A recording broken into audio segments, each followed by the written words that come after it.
holding out seems to be a habit for America, which is very unusual. The British didn't get out until they were pretty much kicked out. And it took about 400 years in the case of India. So, an empire of ideals, but I want to qualify this, because there are some people running around basically implying that idealism is the sole motive of American foreign policy. America is the evangelist for democracy. We're going to plant the democratic flag all over the world. I'm going to argue against this.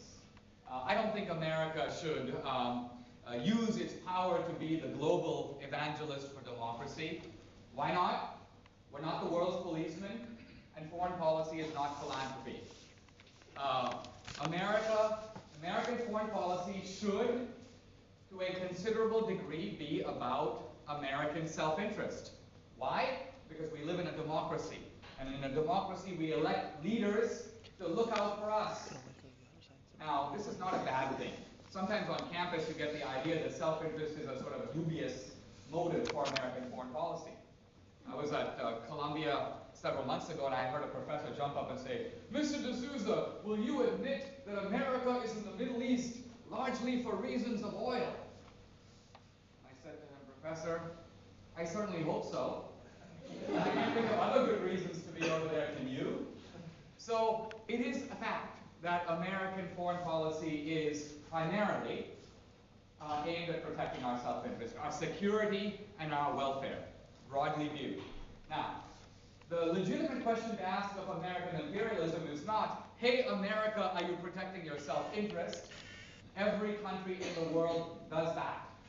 I remember right after 9/11, Musharraf, the leader of Pakistan, was asked a question in a press conference. Someone said to him, "You used to support the Taliban. Now you're against them. Why?" His answer, "Our national self-interest has changed." Next question. In other words, throughout the world, it is an article of assumption, of faith, that countries protect their self-interest. So does America, and so it should. But the real question is, in protecting your self-interest, America, are you making the world better, or are you making the world worse? This ultimately, it seems to me, is the key question. Is American imperialism leading to a better world, or is it leading to a worse world? Now, it's very easy myopically to zoom in and focus on this and that error of American foreign policy, and we'll do our share of that. But I want to give you the big picture. I ask you this.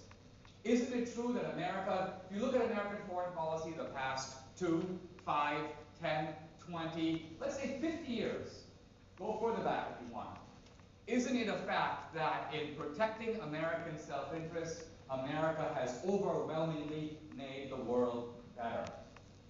Let's look at World War II. Why did America get into it? Self-interest. America wasn't bothered with the Nazis per se. It's only when the Japanese bombed at Pearl Harbor, America got into the war. Self-interest. And yet, at the end of the war, the world was a lot better place. Imagine if America had not entered the war. The Cold War. Again, America got in for self-interest, to be sure, but the world was a lot better, a lot freer at the end of it. Afghanistan. Why did America go there? Not because Bush had a revelation one day, "God told me to bring democracy to Kabul." No. It was because of 9/11. The Taliban sponsored training camps. Self-interest motivated the invasion of Afghanistan. And as a result, Afghanistan today is indisputably better than it was under the Taliban. Now remember, in discussing better, it's always in comparison to something. We're not discussing utopia here. The other day I heard a guy, a retired military analyst on CNN, and he goes, "Afghanistan, we have not taken Kabul and made it into Cleveland." He goes, "You still have warlords running around over there. They grow poppies in Afghanistan." I saw a fellow say, "We've taken Afghanistan from the 11th century, we've left it in the 14th century." I'm thinking, well, that's progress. In other words, foreign policy is not about creating utopia, it's about making the world better. And Afghanistan has a more hopeful future than it did before. Now I want to talk for a moment, if I may, about Iraq. And I'm going to focus a little bit on American imperialism in that context. Right away, I want to dispel a couple of, you might say, common myths about Iraq that have become very prevalent. Probably the most salient, well, one of them, of course, is that America went into this for oil. To some degree, that's true, in the sense that America needs a stable Middle East. Not, by the way, to steal the oil. All America wants to do is buy the oil, and today at a very exorbitant price. The expense of conducting the Iraq war has far outstripped any possible economic gain. So, a second myth about Iraq, Bush lied. Bush lied. Now, I can tell you a little story about this, to give you a little bit of historical context for it.